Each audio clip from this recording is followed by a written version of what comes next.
Many years ago, I was out. It was around Christmas, not a few days before Christmas. I came back to my house and all of my neighbors were outside because my house had just gone up in smoke. I moved into the Charles Hotel and I was a sight to be seen with my two dogs, and this was around Christmas. And then Christmas Eve, I went out and I came back to the room and it was full of gifts. Not from the management or the hotel owners, but from the so-called little people, the people who park my car, the chambermaids, the waiters and waitresses. It was spectacular. Dress requires two things. One is a belief that something's going to happen. And two, when it happens, it's going to be awful. What are 3, 5 reasons that this thing won't happen? I'm Art Blanchford, and this is Life in Transition. Welcome back to the Life in Transition podcast. I am super excited to have a friend in my mind for a long time, someone I've been reading and studying a long time with us today. We have Professor Langer, Ellen Langer, who's the mother of mindfulness. She's a Harvard researcher, author of 13 books, including the most recent, The Mindful Body, Thinking Our Way to Chronic Health. She's also a grandmother and the most curious and joyful person that I have met. Ellen, Professor Langer, thank you so much and welcome to the Life in Transition podcast. Thank you, Art. I'm going to jump in, as I always do on this podcast. What would you consider to be one of the most impactful or important transitions that you have been through in your life? That's an interesting question because transition just means change. And when you're mindful, you're always changing because everything around you is changing. So in some sense, everything is a transition. Yes, that's why I named the podcast this. I think like most people, that you're in elementary school and then first you're not in school. So the first transition is to school, then from one school, grade school, to junior high school to college, and so on. I don't think that there's anything unusual about the transitions I've been through, except one, which was many years ago. I was out. It was around Christmas, not a few days before Christmas. I came back to my house and all of my neighbors were outside because my house had just gone up in smoke. 80% of what I owned had been burned. And so it was lovely, but they were all waiting for me in the cold. I moved into the Charles Hotel, and I was a sight to be seen with my two dogs, and this was around Christmas. And then Christmas Eve, I went out, and I came back to the room, and it was full of gifts. Not from the management or the hotel owners, but from the so-called little people, the people who park my car, the chambermaids, the waiters and waitresses. It was spectacular. It took me years to tell the story without it bringing tears to my eyes. And it's an important story for me because not just the transition literally from that home to living someplace else. But every Christmas, it renews my faith in people. And so I use it as an example. People don't realize that events themselves are neither good nor bad. They're nothing. And it depends on the view you take of the event. The more mindful you are, the more potential views you have.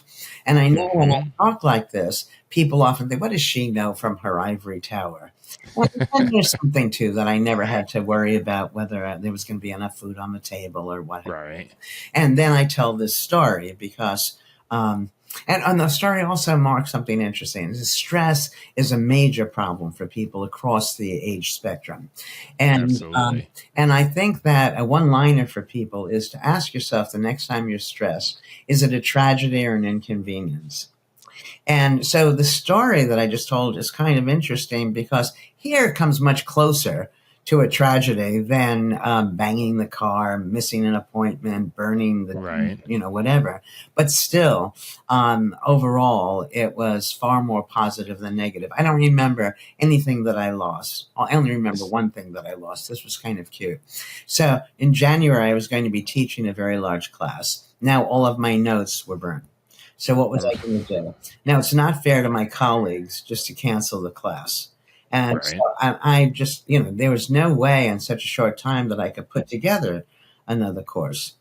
Then I thought, okay, I'll ask a student who took the course last year, who got an A, if I could borrow her notes, which I did. So Right. I had notes to work from. But besides those two things, that one thing, I don't remember anything I lost. And as I said, Christmas, it still brings me great pleasure to feel a renewed sense of people's sweetness. So if we go back to that moment, so how many years ago was it, Alan? Oh, God, a long time ago. I'm of the age, as most of your listeners. So decades ago. I don't remember what happened yesterday. Yeah, I hear, Yes, I hear you. definitely But decades ago. decades ago. And when you came to the scene, I mean, I can't imagine, right? I mean, I've thought about it some, but I can't imagine actually being in that situation where you have this house where everything you have is in it and so much of your life and it's burning. Yeah. What did you feel? What came up for you first when you came to that scene? Well, the first thing was, were my dogs all right? And I was assured that they were. And I don't remember feeling anything in particular. It wasn't, oh my God. It was, not so far from that. But Right. but I remember I called the insurance agent the next day.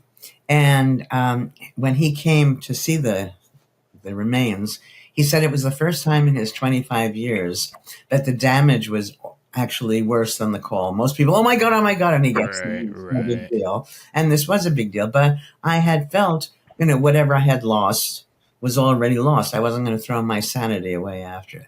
So I enjoy nice things, but I don't find myself tied to them. So, so it wasn't, oh my God, my precious X instrument, whether, was in the fire. And how did you, I mean, since, as insurance adjuster's 25 years, he's dealt with a lot of people. And so most people in that situation don't stay calm. That's right. What was it that allowed you to stay calm in that situation? Well, as I said, Art, that for me, I knew that I couldn't get any of the things that had been burned back. So that getting crazed about it was going to be futile. So but to have that, to consciously, to mindfully have that loop instead of just, oh my God, my life is gone. Yeah. And also, and on some level, I don't think this was a first thought by any sense, but that everything in that house was purchased by the younger me. And so in some sense, and also as you get older, people start to get rid of things. Rather than saving everything. And I had my dogs, I had my health, I had my friends around me, and I would get through it. And I think that since I was a little girl, I was very blessed that my parents were extraordinarily supportive. And so I've lived on the bright side for my entire life. And, even as a little kid, and, Art, you were much younger, but let's say you were my age as a little kid, and you'd be crying about something. I'd say, oh, why don't you look at it this way? Of course, I would say all of that in childrenese, but so it would have been unnatural in this situation for me all of a sudden to give up the decades of one way of being. And, sure. So you had that practiced in you for a long time. Yeah, it's just who I am. And I've spent my whole life trying to teach other people to enjoy the same way of being. I'm almost never stressed. Because stress is interesting. Stress requires two things. One is a belief that something's going to happen. And two, when it happens, it's going to be awful. Well, you can't predict. People don't realize you can't predict. And so if you just say to yourself, what are 3-5 reasons that this thing won't happen? And you say, yeah, well, maybe it won't happen, to immediately relax a little. The next thing is much harder, is let's assume it does happen. How is that actually a good thing? And so I have been doing that, taking what seems to be awful and turning it around for decades. And so in this situation, it came in very handy. But it's very hard. We're all brought up in a world where we think there are good things, there are bad things, there are good people, there are bad. You have to kill yourself to get that good thing, run as fast as you can. Once you realize that the thing itself is nothing, it's all the way we understand it, you just sit still. And I think that as you get older, this is what we call wisdom of aging. That I wrote a blog forever ago that said, remember, you're 2 years old and you scrape your knee and you're crying like the world's going to come apart. Then you're 7 years old and Johnny or Janie doesn't send you a Valentine. Oh my God, no one's going to. Right, world's going to end, right? And then you're 13 or 14 and you have some pimples. Oh my God, I'm going to be ugly for a lifetime. And it just goes on and on. And at some point, you realize it never mattered. None of those things matter. Right. So I try to teach the wisdom of aging to my students while they're 20 years old. Why wait? Right. And the key to it is to recognize, again, that events, while they seem to be good or bad, they're not. We were taught to see them this way. So this failure, which anybody would say, oh my God, that's awful, turned out in the scheme of my life to be a blessing. Because it's very hard, especially in today's world, not to be scared about everything, to see people, the other side, whichever side that might be, as awful and what have you. And it's nice to know that deep down, everybody really wants the same things. Yeah, no, for sure. So when you look back on that, if that was a really big transition for you, what did you learn? Like, what came out of that renewed you, or what did it reinforce maybe that you already knew? Well, I think, it allowed me to make the statements I was making for years and continue to make, to have more credibility. To myself. Personal experience. I went through that. I started a book once. I never finished this particular book, but it was about how to let go. And in the beginning, I say, I know you think, what does she know from her ivory tower? I said, let me tell you. And that my mother died when she was in her 50s. I was divorced before most people were ever married. I had the major, everybody, you can't get to a certain age without things happening.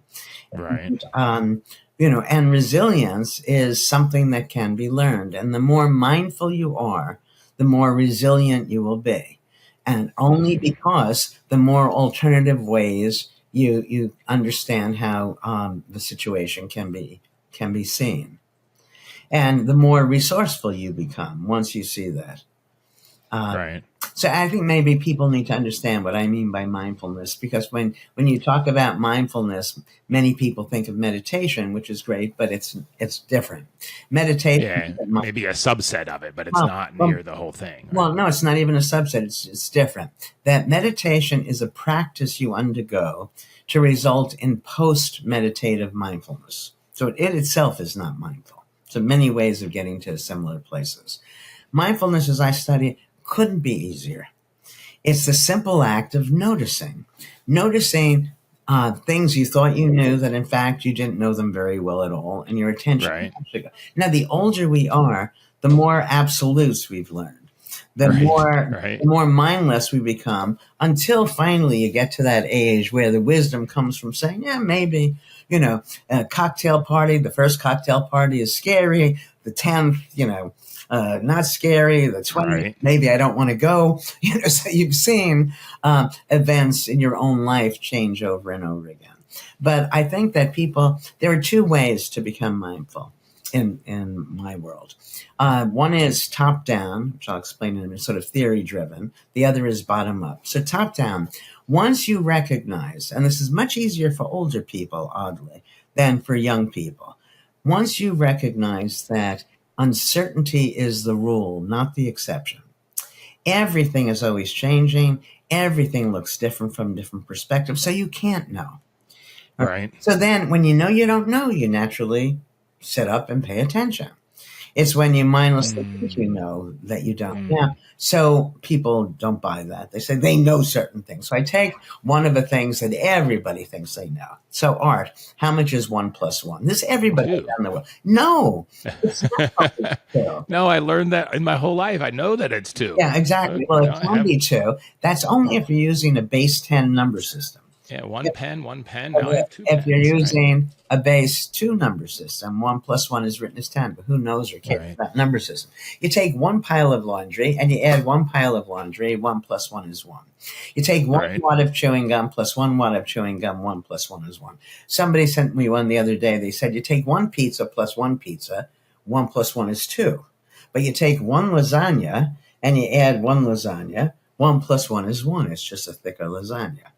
All Or right. a pizza might become a So calzone. whatever it is, you take one cloud plus 1. In the real world, 1 plus 1 doesn't equal 2 as more often as it does. Now, what's the point of this? The point is next time somebody asks you, which is not likely, unless you have me on again, I'll ask you again. Right. How much is 1 plus 1? You can say 1, 10, 2. Right. Right. Depending on the situation. The point is you have choices. When you're mindless, you have no choice. So for you, how much is 1 plus 1? 2. You mindlessly answer. You have no choice. It's not particularly interesting. Give us some other examples of where mindlessness shows that you have no choice if you're being mindless. No, every place.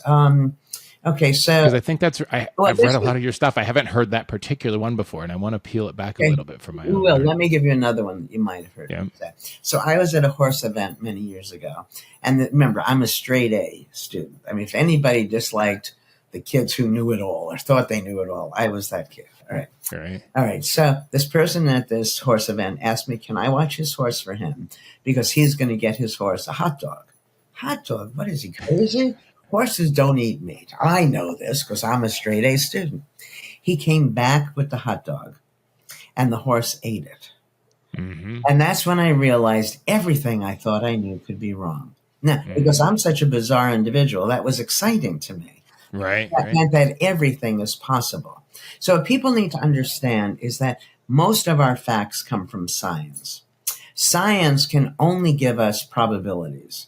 Right, which most people don't understand at all. Exactly. It means that if you did this, you're likely to get this. Not all the time. So if we were to use horses, first you'd have to know what kind of horses, how hungry the horses were, how fat, big the horses were, how much meat was. And it's a very big mouthful, even before we get to the point of saying how many eat meat. You'd find most of them don't eat meat. It's much easier just to say horses don't eat meat. Right. So we have to unpack all of those absolutes and realize they're just maybes. And maybe provides us with all sorts of choices.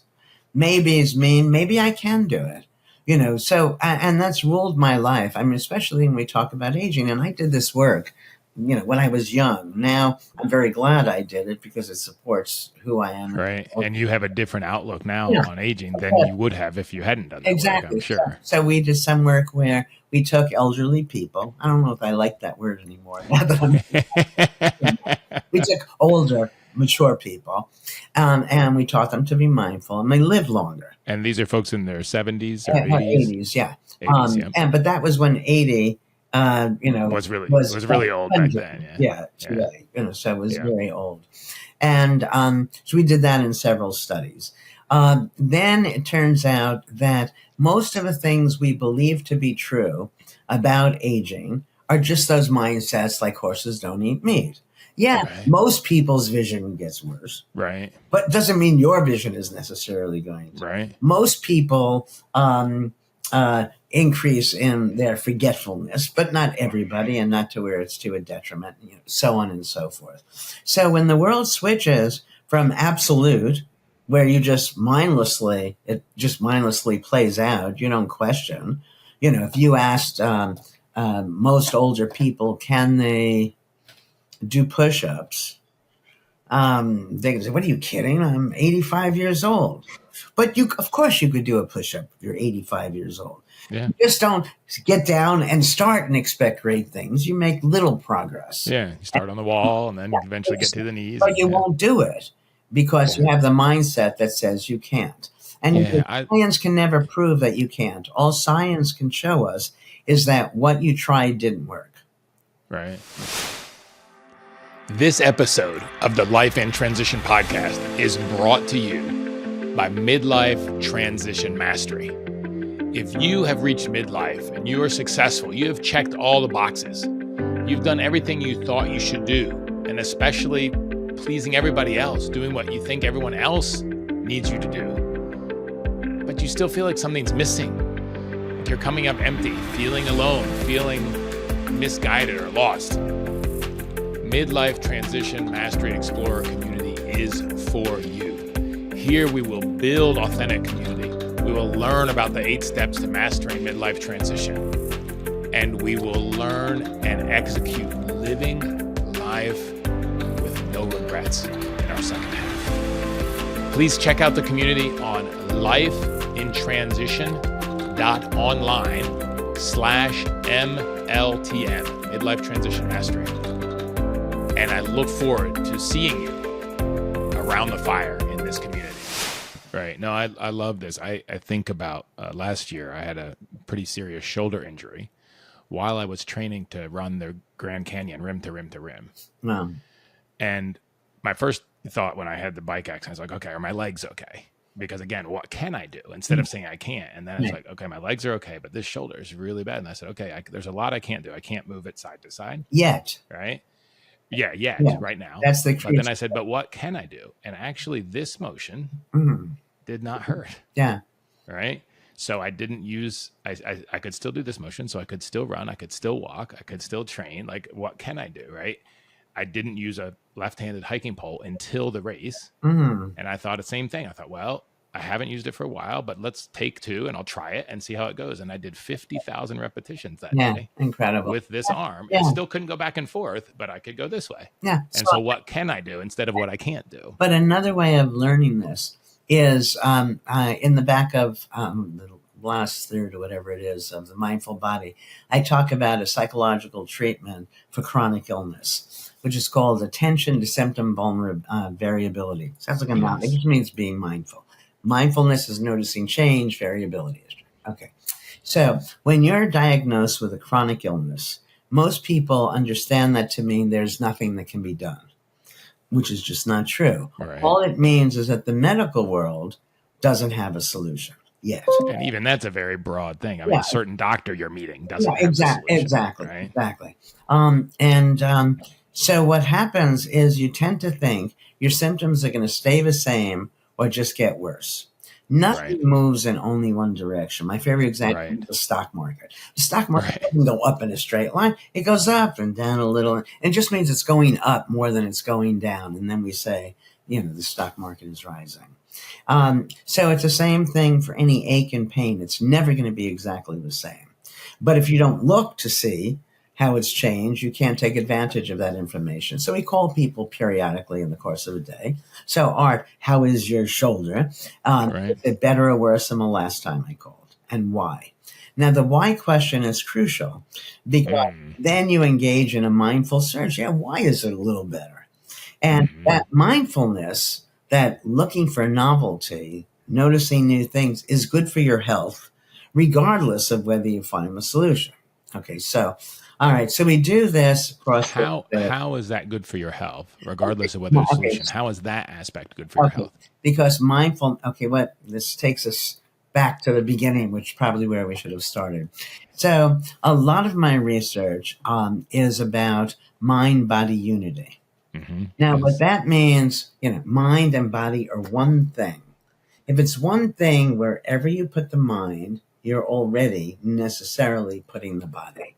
Yes. Now, I've been doing this since, I guess the late 70s. It's a long time. So I've had a little influence, and people talk about mind-body connection. It's not connection. Right. It's connection. How are they connected? Right. The real question is, how do you get from this fuzzy thing called a thought to something material called the body? When you put them back together, it's how do you get from you to you? The question doesn't make any sense. Right. So so we call people, we'll stick with this. So the first test people find interesting of mind-body unity was what's called the Counterclockwise study. Here we took men, and it would also be true for women. We had to choose one or the other for the simplicity, making the study easier to do. We took elderly men, and we had them live in a retreat that we had retrofitted to 20 years earlier. So they were going to live there as if they were their younger selves. Right. So they would be shown things from the past, movies from the past, and talk about current events, events As from 20 years ago, as as if they're current. yeah. So as far as they were concerned, everything now was 20 years earlier. As a result of this, without any medical intervention, in less than a week, their vision improved, their hearing improved, their memory, their strength, and they looked noticeably younger. Wow. Yeah, it was very big. Wow. And so that says, even your vision. I said before, we just buy into certain things. You get older, your vision gets worse. Well, I have 20/20 vision. Wow. Now, I did have cataract surgery at one point that impeded it. But still, so up until that, a couple of years ago, I had 20/20 vision. What people do, they do this. So I see you're wearing glasses. Okay. So, which I didn't used to have, okay, right? but you're going to be, okay. So you go to the doctor and you read the Snelling eye chart. Yeah. Now, most people just read it. Yeah. And so not me. To me, I become incensed. Wait a second. The letters are getting smaller and smaller. So of course I'm not going to be able to see soon. Yeah. Translated is it was creating an expectation that soon I wouldn't be able to see. So we did a study where we reversed the eye chart. Put the Now small the letters were getting top. larger and larger. Now the expectation is soon I will be. And people are able to see what they couldn't see before. And a lot of this started, I used to wear a contact lens in one eye for reading and one eye for whatever, just in one eye. And at night after I come back from the office and I'm getting ready for bed and I'm trying to get the thing out of my eye, I'm killing myself. You have to scratch your retina off. I never put it in. I said, wait a second, I saw fine all day long. Wow. So now I don't know if I'm not speaking in a straight line, so I don't know how clear it is, but let's just step back. But it's amazing to me. I remember. Let me just finish this part because it's right here and I have to get it out. Okay. So if you take a laxative, that's going to help you, right? But if every day you take a laxative, you're teaching your body to depend on it. Right. That's what we do with eyeglasses. Right. And so once you put them on, you almost never until you're going to sleep, take them off. You're training your eyes not to be able to see. Now, vision, like everything else, varies in the course of the day. I see better at 11 o'clock than I do at 4 o'clock. Rather than glasses, I should have an energy bar, which older people should laugh at. We used to call them candy bars. Weren't supposed to have them. An energy bar you could have. The eye chart that takes these letters that have no meaning, in no important context, and holds everything. It's crazy. You can see colors different from black and white when you care about. So I can see that restaurant sign when I'm hungry, and a much you don't notice otherwise. Yeah. And all of that is reduced to 60/40 or whatever numbers they give you. So unless you really, really can't see, you should not put on your glasses unless you need them. And then pay attention to when it is that you need them. And if you need them late in the afternoon, maybe just take a nap. Right. You don't need to train your eyes to need them. And people think that they need them because, after all, you're over 60 and life just gets harder and harder and we just start to fall apart. No, it doesn't have to be that way. Hearing. Now, this was amazing because when have you ever heard an older person's hearing improve? Yeah, I can't think of an example. Yeah. Yeah. And, but we got that as well. So this idea of mind-body unity. So from that, and we had counterclockwise experiment. Yes. Saw also hearing improvement. And, and we can talk about some of the other studies. But so it's all based on essentially things are changing. And what we do too often when we're older is you see the first changes, the signal's the end. Absolutely. Your audience, if they're over 40, will appreciate this. So as you get older, you start to forget things. Okay, so what? So now before I teach my health class and teach these Harvard students about aging, and I'm going to talk about memory. The first thing I say, the class meets on Tuesday and Thursday. So on Thursday, I start the class and I say, what was the last thing I said on Tuesday? Yeah. None of them know. So Yeah, of you course not. start off, Yeah. you're not infrequently forgetful either. Right. And Right. the only thing is that they don't worry so much about it. Now, think Right. about it. If you're worried that you're going to forget, then you're using your cognitive resources with that worry rather than Yes. learning whatever's in front of you, making Yeah. it more likely that, and if you forget, it's an opportunity to relearn. Yeah. And also, in relationships, this is cute because I have this, that people in relationships, people attend and find important different things, unless it's an identical twin through life, right? So there are Right. differences. So I never pay attention to the name of the movie, for instance. Oh, right. It doesn't matter because I'm going to be happy no matter what. So, Art, you can pick out what movie you want. Right. And certain things are meaningful to me in the movie, different things meaningful to you. But since you Yep. knew the name of the movie, you rule because you're the one who knows all about movies. And what am I doing sitting there for an hour and a half, 2 hours, as if I have some problem? And then you might ask me a question, but you're going to ask me a question based on what's meaningful to you, That's right. which may Yep. not be anything I cared about. Like I didn't care. Right. So you may not have even noticed that. Exactly. Anymore. And so the Yeah. problem is when you don't know something, it's often not that you've forgotten it. In fact, Right. You just never knew it because exactly. you You didn't never pay attention. learned it. Yeah. If you didn't learn it in the Yeah. first place, you couldn't forget it. But a good thing about being older is that people often you've forgotten things you never knew. So, Exactly. No, I think about that. I'm in my mid 50s and I see a lot of my adventure buddies aging out. Right. Yeah. But all of them almost, and I catch myself with this conversation too. Oh, my knees start hurting. So I can't run anymore.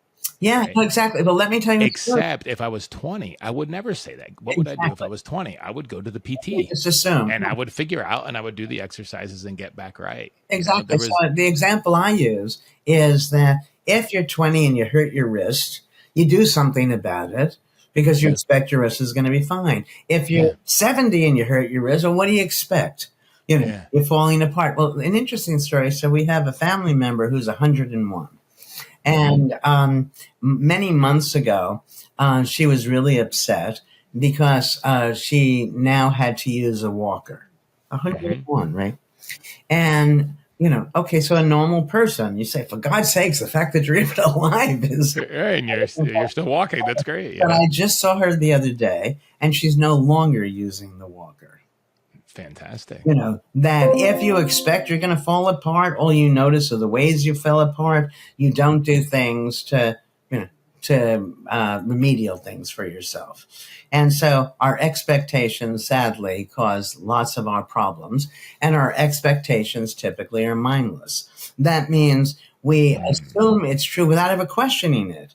You see, if you said to one of these people who hurt their knee or whatever example you gave, do you think you could slowly get back on your feet? Almost everybody would say yes. But it just doesn't occur to them because, hey, I'm 80 years old. I broke my hip. That's it. Yeah, no, I think that's where a lot of us go, and that is mindless. I mean, that's just going along with the flow. So the whole thing to being mindful is just to really notice change. Well, it's to recognize you don't know. To start with with, us, as we get older, have the advantage, and we've been there. Some parties are good, some are not good. Some people, they say stupid things, but then the next day they're nice. You see things varying. But if you recognize that when you see something same old, it's you being mindless because things in and of themselves are always changing. Right. So if you start off with this view, once 1 + 1 doesn't always equal 2. You say you don't know. This is for younger people. Yeah, that's a very basic one. Yep. Older people need to be reminded that if you don't know, you naturally pay attention. And the difference in what I'm saying and the way when most people know they don't know, the problem is they think they should know. So they pretend. Exactly, and they feel stupid. I'm saying you don't know, I don't know, nobody can know because everything is constantly changing, looks different from different perspectives. sometimes. Yeah. And, so it's very freeing. So, and this being mindful is very easy. If you came to visit me, you've never been to my house, with my knowing it at least. Now, Right. Yeah. No, I've never been to your house. you've never been here. You'd walk in and you'd say, oh, what books is she reading? What is that strange thing there? Did she do those paint? Everything would be new and Yes. potentially interesting. Yep. And that's when you're drawing these distinctions, the neurons are firing, and 50 years of research has shown that's literally and figuratively enlivening. You can't, if you ask anybody, can robots be happy? No. Right? And when you're mindless, you're no different from a robot. Right. The only difference is you might have programmed yourself. But everything you're doing is based on something that made sense to you in the past rather than noticing things in the present.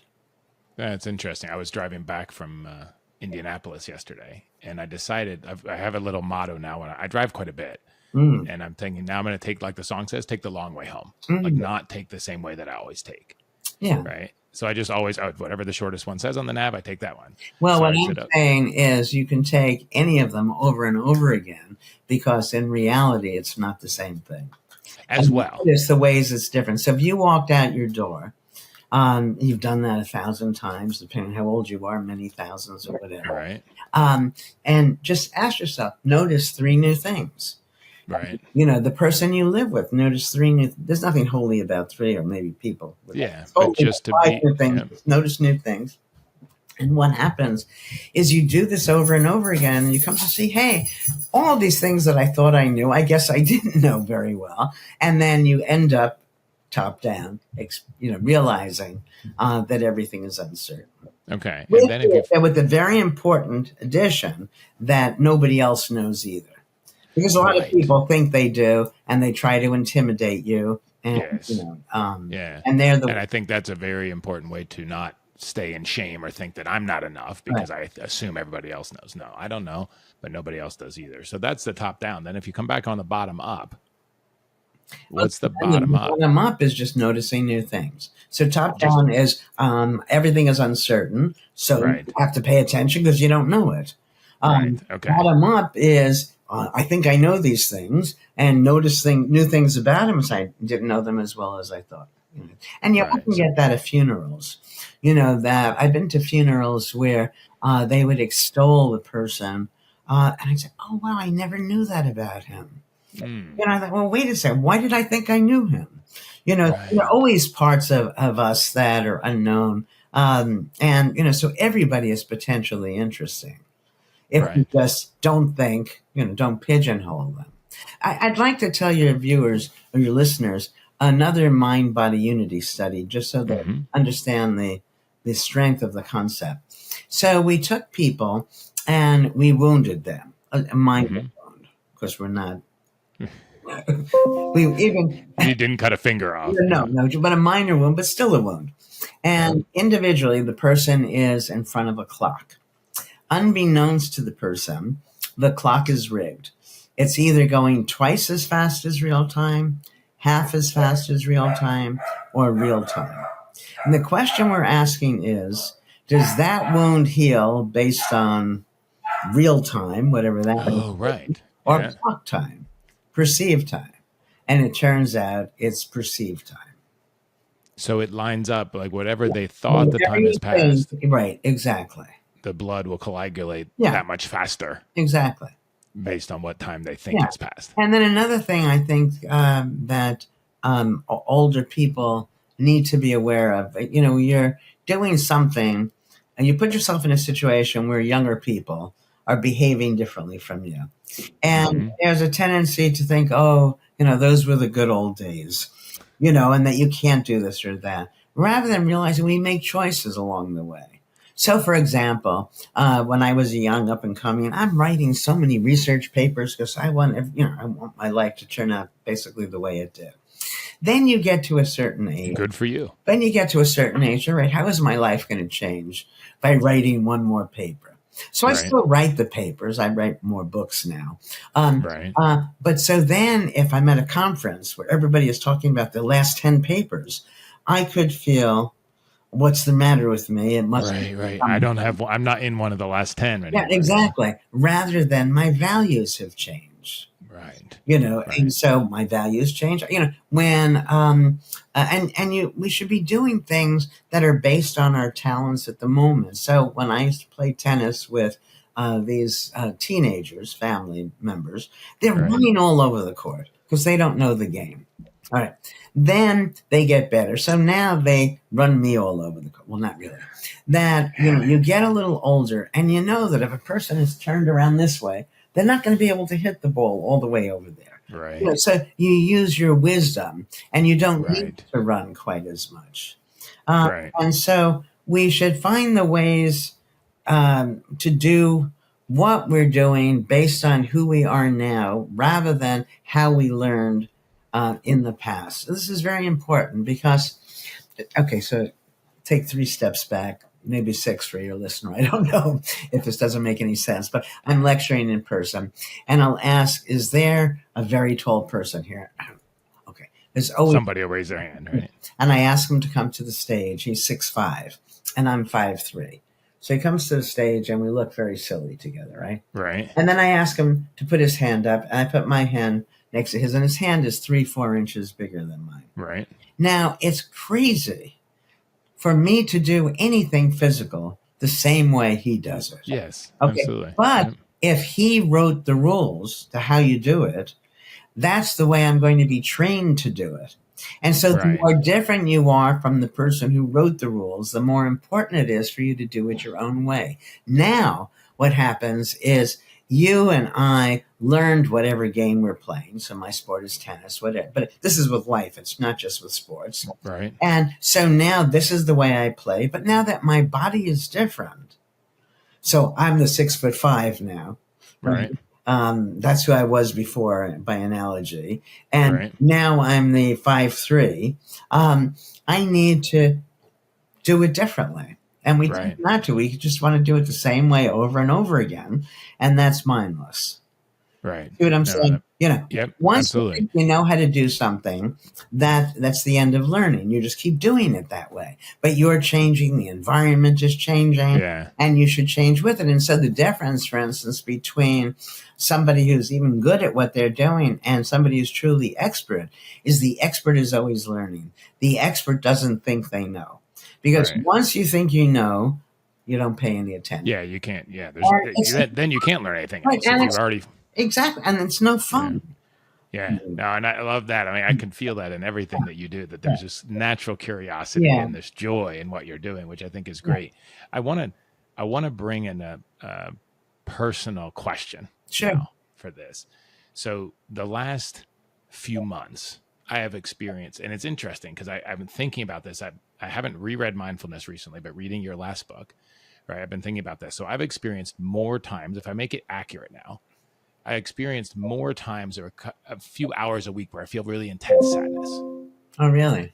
to the extent where if I was mindless, like even 10 or 15 years ago, I probably would have said, oh, I'm depressed. Like I would have put that label on myself. Mm. But when I think about it mindfully, like I have much more happy moments Yeah. than I have sad moments, even though I have some very intense sad moments. So then to label my whole experience with one label Well, we would do, not make any sense at all. and we do that with many medical diagnoses. So my favorite, I don't know if the medical world has changed their understanding of this or not recently, because I haven't kept up. But let's take dyslexia. So the person who is dyslexic transposes letters. So you may see God as dog or dog, whatever. Okay. I've got a minor version of that myself. Okay, so that, well, we find, by the way, separate to this, people who are dyslexic are more mindful. So it's a good thing. There we go. But, There we go. My life is great with it the way it is. So. Okay. If you took a page that, I don't know, a page has 200, maybe 250 words on it, and you gave it to somebody who's diagnosed as dyslexic to read, they'd probably get at most 4 words wrong. Right. That means 196 if there are 200 words. Yeah. So it's 2%. So, I mean, and so to judge ourselves by the 2% wrong rather than the 98% correct is bizarre. to me. Yeah. And but that's what we do. And then we put a label and but it's a label then as if this is what's going to happen throughout your life. Now, since you don't get every word wrong, maybe you should pay attention to which words you do get wrong, and then start to train yourself out of it, rather than assuming once we get the diagnosis, everything is fixed. Right. But let me go back to the attention to variability, because I realize I left that in the middle. All right, so your symptoms change in the course of a day. Most of us hold it still, that if you're in pain, if you're stressed, you think you're stressed all the time. Nobody is anything all the time. So we call. How is it right now? Is it better or worse than the last time we called? And why? And you go on your mindful search for why. Okay. Now, this very simple procedure we've used and found positive results for people who have multiple sclerosis, Parkinson's, chronic pain, stroke, and a few others that I don't. So their symptoms have gotten significantly better. Yes, because all of us just by paying attention. It was what you said. You said your shoulder, you couldn't do this, but gee, you could do this. So if you could do this, then slowly you work to where you can do this. And there's always something we can do. And when you have a chronic illness, and it doesn't matter how old we are, the first response is usually to feel hopeless and helpless. Right. And so here is something we can be doing for ourselves. It doesn't have to interfere with any medical care. While you're waiting for your doctor to diagnose or to get the appointment, whatever it is. You can give the doctor this information as well. So you're doing something. All of a sudden you see, there are times I feel better than others. What's going on? And then that begins that mindful search. And I believe that if you're looking for a solution, you're more likely to find one than if you're not. For sure. But there's two. We have to do, though. So the one of the bottom lines here is chronic doesn't mean uncontrollable. Doesn't mean uncontrollable, and it doesn't mean you have it all the time. But there's two parts to this. One is, like you said, if you're looking for a solution, you're more likely to find one. Yes. But also just the other point that I want to make sure we pull out is that just the process of feeling empowered to even look, to be curious, to be open-minded, to have a growth mindset, whatever you want to call it, just that is beneficial to mind body together. Right. And a growth mindset just means being mindful. Yeah. Just to notice, it really, that's amazing. And I've been reflecting on that the last couple of weeks about it being interesting that we can put a label on somebody for something that maybe they're feeling 2% of the time, 4% of the time. Not only that, forget about what they're feeling. You live with somebody and, you're such a slob. Okay, so now I have you as a slob. I don't pay attention most of the time. You left your socks in the living room, And so if we did this attention to Art's variability and performance, we'd say, usually he's very neat, and then our feelings change about the right. Yeah, and plus, if I get that label, especially if it's somebody I love a lot, I live into that label. Oh, well, I'm such a slob. I guess I might as well not put the dishes up this time because I'm just a slob. So nothing I can do about it. I'm a slob. Yeah. Right. It's the same way I've talked a lot on here about shame. Yeah. The feeling of shame is completely stops us or blocks us because there's nothing we can do about it. If I'm just bad, then there's no problem solving. There's no curiosity. Whereas if I made a mistake or if I broke something or hurt something or if I, then there's something I can do about it because it opens up the mindfulness. I can be curious. What can I do? Yeah. Well, it's interesting in relationships, no two people are going to be exactly the same. That means one of them is going to be a little smarter about this. One of them is going to be a little neater. One of them is going to be a little wiser, a little more cautious, a little whatever. And what happens is because it's just the two of us, you become the slob rather than you're just a little sloppier than I am when it comes to where you put your underwear. Right. Yeah, no, that's really true. And it's interesting. I've seen research too, and maybe you've done some of this or seen some of this too, that in families, we take on certain roles where we give up sort of a part of ourselves. Like me wearing my glasses all the time, I give up my not being able to see without glasses. Like, Right. so my son becomes the tech guy. Yeah. Right. I become the cook. I become the calculus problem solver, whatever it is. And then the rest of the family, like as a unit, we function really well. But if you take away the part of responsibility, then you feel bad. And women did that for years. That, all right, you want to put in the light bulb and fix the toaster and do the checkbook. A person who gives over those responsibilities needs to remember all the time that they were able and are still able to do them. So then when you leave, I'm not, oh my God, I need someone to, show me how to do the checkbook. So it's a learned helplessness. Yeah, exactly. So that's, I guess, a caution against that. If you were speaking to your younger self, like if we go back to that decades ago when you had the fire, is there something that you see now that you would tell yourself at that point? It's interesting because, so I have many findings where we have people living longer. I'm really big, in my mind, important things that I feel very good about and keep trying to encourage people to make them happen for them and so on. The one thing that seems to me more important than everything else was the realization that behavior makes sense from the actor's perspective, or else the actor wouldn't do it. Nobody wakes up in the morning and says, today I'm going to be obnoxious, clumsy, awkward, mean. So what are they intending? Now, turns out that, and you can never change a person's behavior from your perspective. So let me give an example to make this clear. So I go to you, Art, I could go to you as a therapist, as a friend, or you come to me and say, Ellen, you're so gullible. It really defies belief. And you show me, I say, yeah, my God, in fact, I am. I was taken by 2 psychopaths. I mean, it's cost me a lot of money. And so we're both going to try to change me. I'm going to stop being gullible, however you do it. Okay. I'm always going to fail. And the reason I'm going to fail is going forward, I don't say to myself, now I'm going to be gullible. I value being trusting. Right. And as long as I value being trusting, I'm going to be gullible. You drive me crazy because you're so damn inconsistent. Well, from your perspective, you're being flexible. Right. Once we call it by its proper name, I don't want you not to be flexible. I value it. You don't want me to be trusting. So we did this little study ages ago. We gave people 1, 2, maybe 200, 300, I don't remember these, behavior descriptions. And ask people, check off those things that you keep trying to change about yourself and failing. So it have impulsive, gullible, inconsistent, hundreds of these, right? Right. So I would check off impulsive and gullible.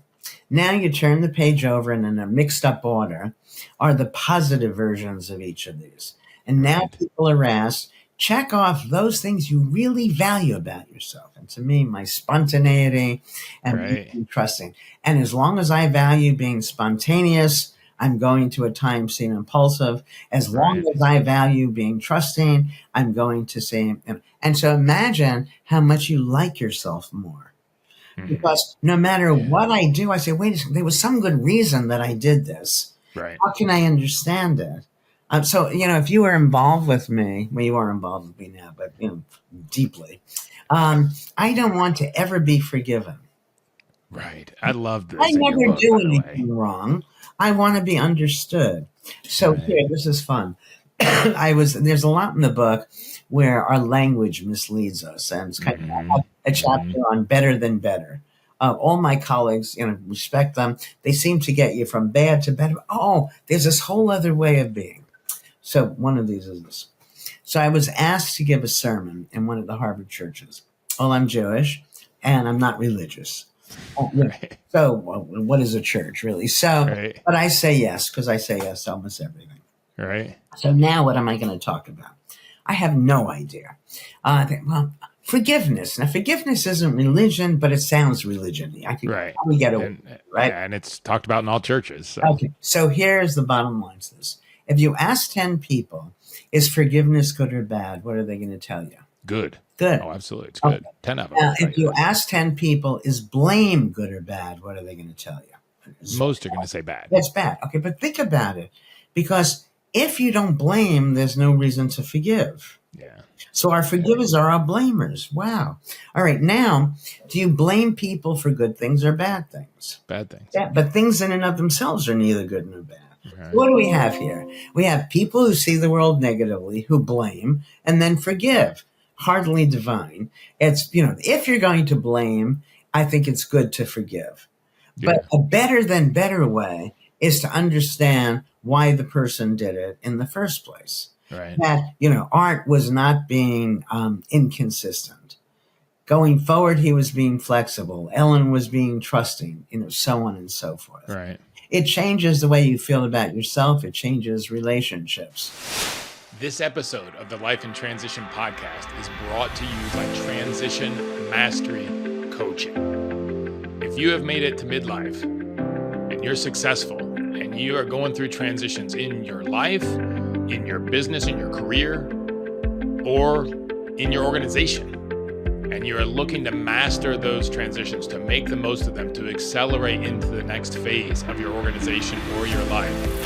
If you're facing, challenges in your business, challenges in your relationship, challenges in your health, and you really want to transition those quickly, I'm here to guide you for that. And I look forward to working with you. And you can sign up for either Pinnacle Transition Coaching or Summit. Please go to lifeintransition.online/MLTM and scroll to see the Summit and Pinnacle Coaching, or reach out to me directly on my email, art@artblanchford.com. And I look forward to connecting with you and helping you to accelerate your transitions to achieve what it is that you want to achieve in the second half in your organization and in your life, so you can live your whole life with no regrets. How did you use that? You talked about you had 2 sociopaths or psychopaths that took you for a lot because you're gullible. How have you been able to use that, like the not blaming, not forgiving in those situations, like in something that's very extreme like that? No, well, I enjoyed it while it was taking place. And in neither case did I give everything away. Right. So Right. that, But were you able to put yourself in a mindset where you understood where they're coming from? Because this is what you were saying also in the book, that if you really put yourself in their shoes, then maybe you would do the same thing. So therefore, it's hard to blame and not need to forgive. Yeah, well, okay, but this is a hard example with. I know, but that's what people come to. Like I think about for myself and for my listeners, right? Yeah, well, see, the thing is, sociopaths tend not to experience emotions. Right. So there's data, for instance, you take somebody who's about to cheat, and if you give them another explanation for the arousal they feel, you drink coffee and now you're going to cheat. Well, you blame the arousal on the coffee, not the fear of cheating. So you cheat, the kids are likely to cheat more. That's not the study, but that. Right. Yeah. All right. Now, psychopaths don't experience that emotion that says, we shouldn't do this. Right. And so if you didn't, you would probably do things that you otherwise wouldn't do. I think, then there was a show when I was a kid, Robin Hood. Mm-hmm. And Robin Hood was a hero. He stole from the rich to get. Yeah, he's a thief hero. Yeah. Yeah. And so these people taking from me was not like, not that I was so rich, but, so resilient. It wasn't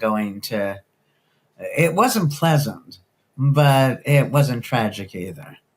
And have you gotten to a place with them where you don't blame? No. Oh, well, I didn't blame in the first place. Oh, you didn't ever blame in the first place. You just. Well, no, I thought, oh my goodness, look what I've done. And that was the end of it. Then, Okay. Yeah. Basically, it's interesting you raise this, that in a very strong way, I believe that people are much more alike than they are different. And we don't Yes. realize it because we're always looking for differences. You're an A Right. student, you're a D Yeah. student, you're a serial killer, these labels. But that if you felt what I felt, knew what I know, you do what I did. Right. Right. And, but it creates a problem because if everybody's behavior makes sense, then some listeners are going to say, well, what do you do with somebody who killed somebody? Right. Well, I'm not saying that we can't have consequences. Right. No, that's a But different thing. if you're trying to change somebody's behavior, you're not going to succeed in making art less inconsistent by telling him he's inconsistent, or telling me that I'm gullible, because Right. you have to do it from the perspective in which it's engaged. And Right. so even if we have people in jail, that what we need to do is understand the sense of what they did, so that we can show them their alternative ways. So, for instance, may get some people crazed, but if I said to you, Bob gets anxious and does X, and you know what? Right. All of a sudden, he's not anxious anymore. Is it rational for Bob to do X? So, of course it is, right? He feels bad. He finds a way of getting rid of it. Then we say he takes 3 glasses of whiskey. Well, then all of a sudden we become moralists now. Right. And we make him feel, bad for his choice. We sometimes you try to change the heavy drinker by talking about their liver. Look what you're doing to your family. Nobody drinks and says, "Here, I'm drinking so that I'll destroy my family. Yeah. I'll destroy my liver." Why are they drinking? Because it Right. buys them something. Yes. And if we didn't knock people down and instead made them realize that whatever we do, it made some sense, or else we wouldn't do it. Yeah. So it was a good thing in some way. Yeah. There's some payoff. Right. Then for you sure. can be strong enough to find an alternative way to do it that doesn't to meet that need. downside. Yeah. Right. Okay. So it's very different. You see, in the world that I want to live in, Art, right now the world is vertical. I sit near the top. It's great. Then you have the poor. Right. I want to make it vertical, where so I wrote a little song for my. You want to make it horizontal. That's what I meant. Horizontal. Yeah. Please Yeah. get okay. So it starts off vertical, where you have people lined up, better, worse, so on. Yeah. Horizontal. And this song is a very simple little song, but it's very meaningful to me. I'm not going to sing it. I'll just say it. Everybody doesn't know something. Everybody knows something else. Everybody can't do something. Everyone can do something else. And this little ditty that I wrote for my grandkids when they were 5, it played out in such a nice way, which is the only reason I think I keep talking about it. We're in the car, and Theo starts to whistle. I say, "Theo, you're such a good whistler." At which point his brother Emmett says, "Grandma Elle, when Theo was learning to whistle, I was learning something else." Now, it's a very different world, because in a world without that, Emmett would feel, "Oh, I'm not as good as my brother. Exactly. I'm going to beat my brother. I'm going to have to do, rather than, we can all do something. Let's learn from each other." Yeah. Yeah. And, so we take what happens in school as if those are the only subjects we could have been taught, evaluated in the only way we could have been evaluated. Yeah. And it's sad, because then, people grow up not liking themselves, not liking other people. They're not liking what they do. We have this very narrow definition of success. And they don't like what they do, but not realize, and so do something else. Right. Right. They feel stuck. People, and the degree, I wrote a children's book. It's not out yet. It's called Finding Happy. And so I was interviewed the other day, and somebody says, "Why did you write a children's book?" I said, "Because I look around me, and the degree of unhappiness is staggering." Especially in young people. In everybody. And my feeling was, if parents aren't happy, they're not going to be able to teach their children to be happy. And this misery is just going to be propagated.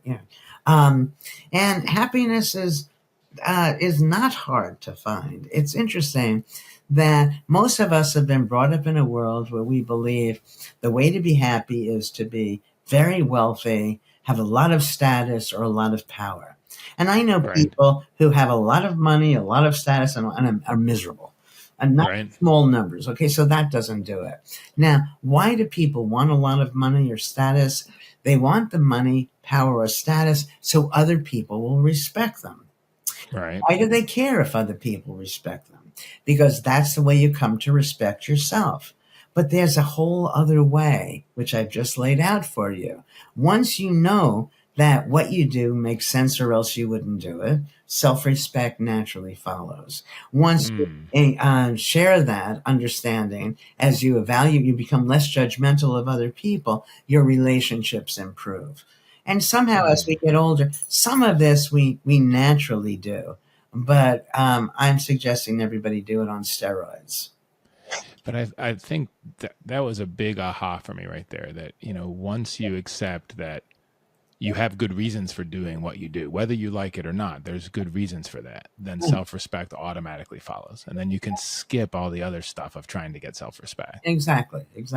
And just go there that, hey, there's, you know, whether it was good or bad, there's nothing there good or bad, but thinking makes it so, as you said, as Shakespeare said a while back.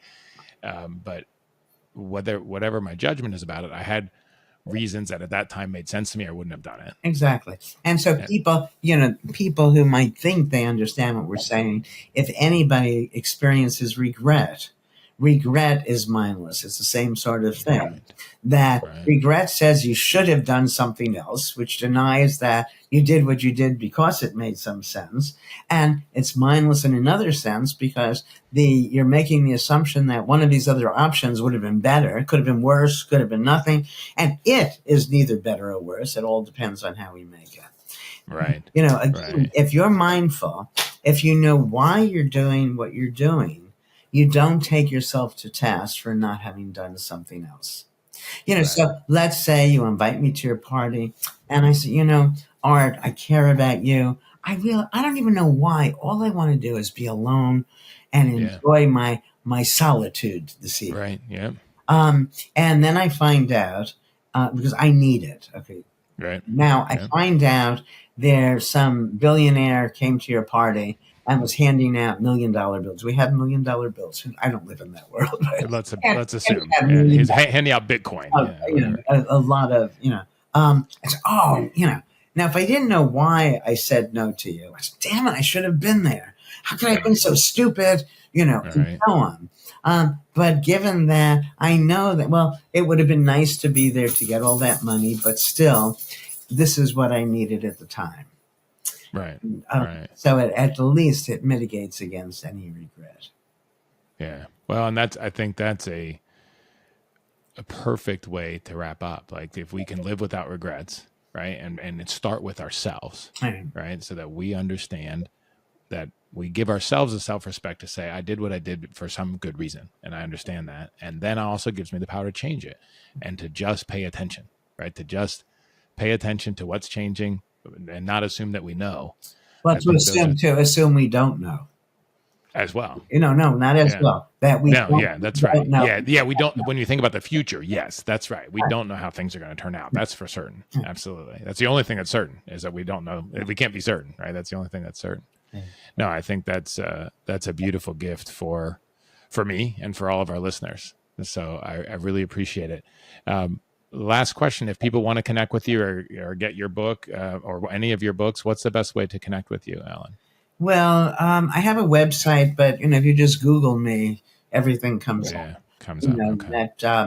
But on the website, all of my books are listed, and people, want to know which should they start with, and why start with the most recent and then work back. The most recent. Yeah, there you go. I liked mindfulness a lot. I liked my mind body a lot as well. Had great discussions with my parents about that this weekend, and they were very excited about it. I bought it for them. Yeah, the book started off as a memoir, so there are lots of personal stories. That I was married before, when I was just a kid. Yes. My Hell's Angel story and so on. So it's a fun read from that perspective It is. as well. It is. And then it changed to what it is, where the stories are still there, but it deals with, all of this mountain of research suggesting very different things from what most people start off believing. Things that, if they accept, will increase their happiness and Absolutely. and health. I want to say that, looking at what you said about forgiveness, like I've been thinking about forgiveness a lot, and there's a lot of stuff that happened in my early life that was quote unquote bad. Right. And the way this approach of like, to say I forgive somebody, especially if they don't ask, is meaning that I blame them for something too. Yeah. And to be able to get past that and just to understand that they did the best they could in that situation, as I probably would have done with exactly the same circumstances. Well, that last part is very important, because when people say, well, they did the best they could, then you sort of feel, well, you should have been able to do better. Right. But I would have done the same. Exactly. Because you were sitting with, all the same conditions. Exactly. I would have done the same thing. It changed the way that it changed the way I feel toward them and toward the past. And then also practicing just being mindful in all the situations together. And it was interesting, to be able to have very real conversations, not codependent, but very real conversations, and to leaving. And my relationship with them has been a little bit strained more strained than it's ever been the last couple of years, besides when I was a kid. Yeah. And leaving them said, this was the best visit that we've ever had. Nice. And we both, and I asked the questions, how do you want our relationship going forward?